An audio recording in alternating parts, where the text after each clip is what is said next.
Right, I'm going to have a look at this. As you know, this is my, if you've watched any of my videos on my channel, this is my Walther LGV, and this is probably the best spring air gun that I've ever had. It's so dead in the hand, so well made. I mean, it is beautifully engineered. The only thing that's possibly a mild disappointment with it is the trigger. It's perhaps not up to the Weihrauch record standard, but the rest of the gun is supreme. Now at the minute I've been shooting it on my 22-yard range in the back garden, and it's just awesome. I've stuck this Marksman silencer on it, being as I'm shooting in the back just to hush things down an awful lot.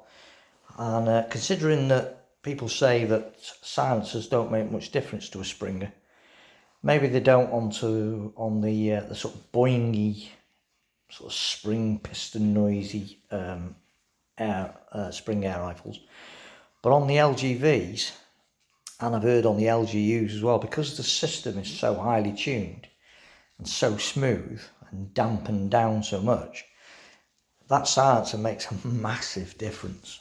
A massive difference.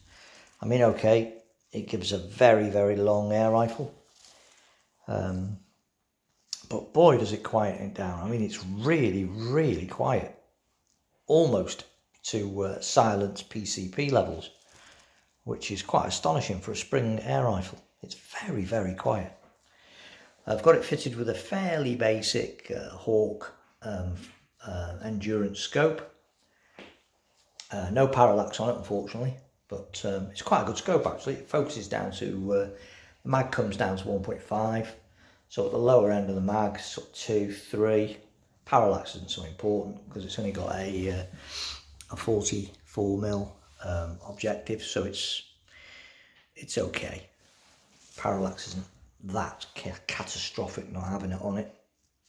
And I've just been putting some shots through it. I've just been trying the QYS domed, the light ones, the 8.43 I think they are, grain ones through it, because as everyone knows, spring air rifles tend to favour the lighter pellets.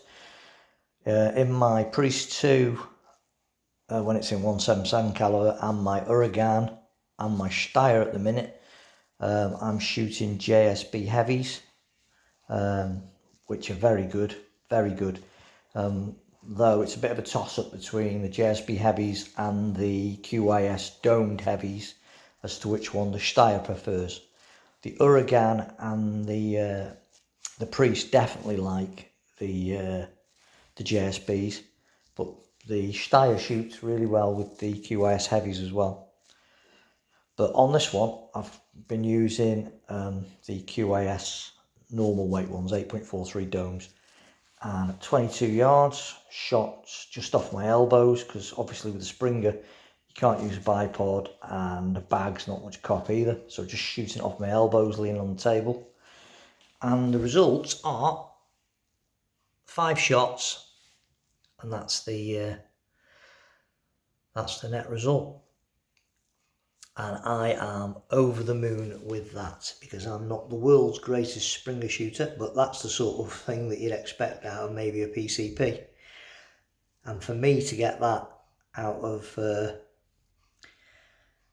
break barrel spring air rifle, I am over the moon. So obviously those pellets really seem to like the barrel on this rifle. So from now on, I will be using those QYS domed in this rifle. I love this gun. I've used it a lot. It's the rifle that I normally take if I go on holiday. I'm lucky enough, or was fortunate enough, unfortunately he's closed the, looks like he's closing the farm down as a holiday let business this year, so unfortunately this year will probably be the last year that I get to go.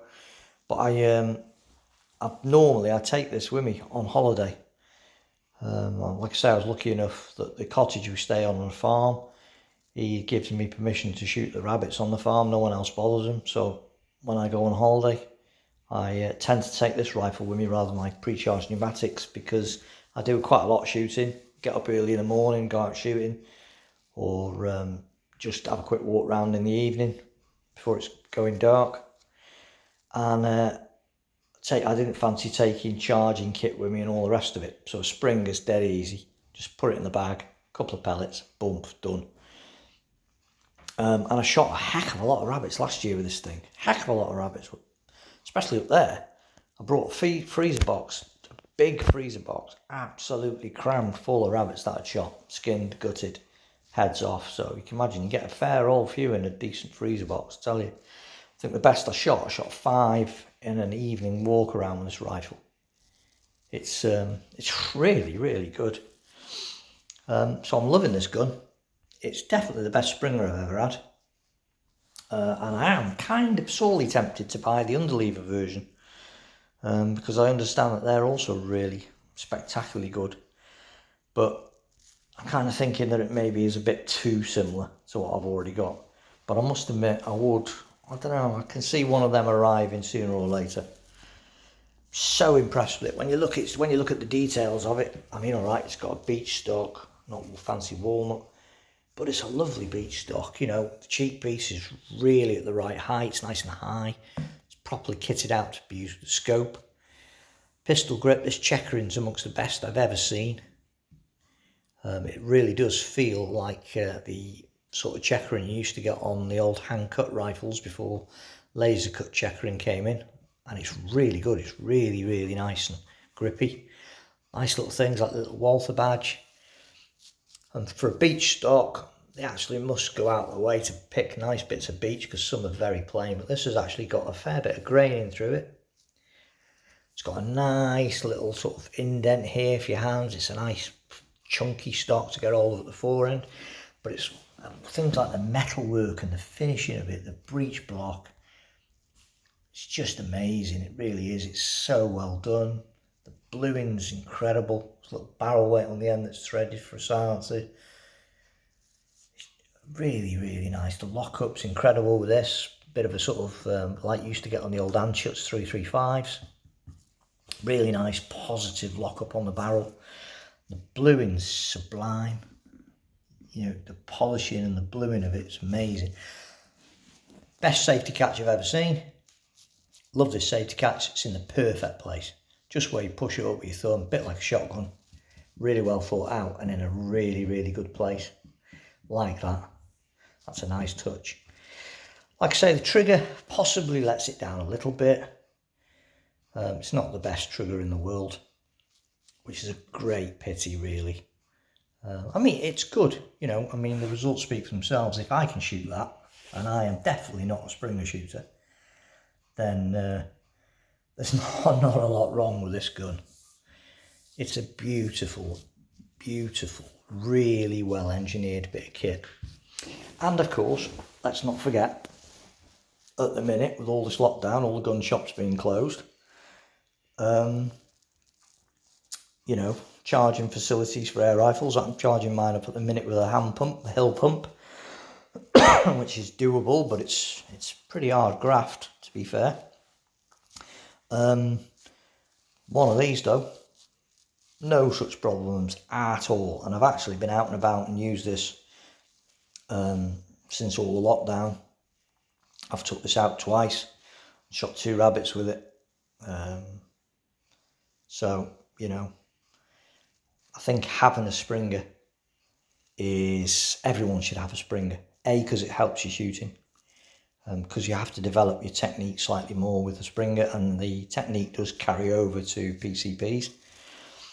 And also, they're just dead handy if you ever run out of air, if your shop's ever shut, wherever you get your cylinder charged, ever goes on holiday or whatever, and you haven't got a pump, or you have got a pump and you normally charge the pump and you hurt yourself. These things happen. A couple of months ago I sprained my thumb. It's still quite bad.